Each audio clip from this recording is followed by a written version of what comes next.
Jose Mourinho never said, I am the special one. He said, I am a special one. Wow. And that's a big difference. And the media it was not useful for the media to notice that distinction. No, of course not. He was saying something along the lines of, in order to coach in the Premier League, you've got to be a special coach, or you've got to be at a good level, or blah, blah, blah.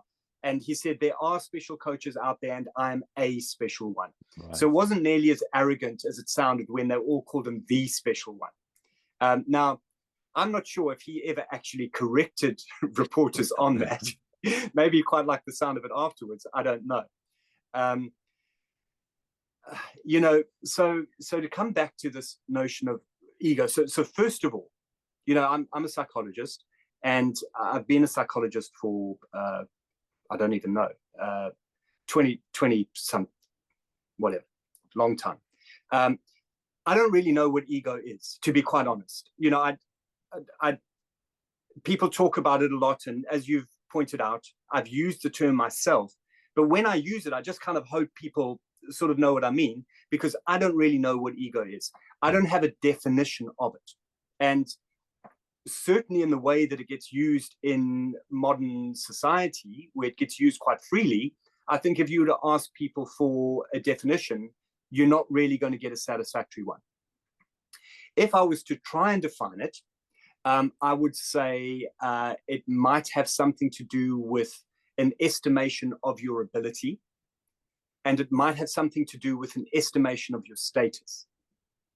Those, that's maybe where I would kind of go. So if we say Conor McGregor, maybe he overestimated his ability, and were somebody to say, I am the special one, we might think that they had overestimated their status. So then what would my comment be? And, this comes back to a general comment on psychological resilience in general, is that in general, psychologically, what we're looking for is accuracy. So I wouldn't want a person to overestimate their status or ability, and I wouldn't want them to underestimate their status or ability. I think if they had an accurate estimation of their status or ability, that would be the healthiest place to be, and also the most productive place to be. I don't think it would help anybody to think that they're more important or better than they really are. Is he like as a manager behind closed doors? Well, there's a part of that that I can't answer, but the way I will answer that is every single player that I spoke to. So what I won't answer is my professional experience of him. I'll leave that out. I'll talk about my kind of, I'll take it at one layer removed from that. And every single player that I spoke to about what he was like in his first time at Chelsea couldn't speak more highly of him, and couldn't say more about how they would run through brick walls for him.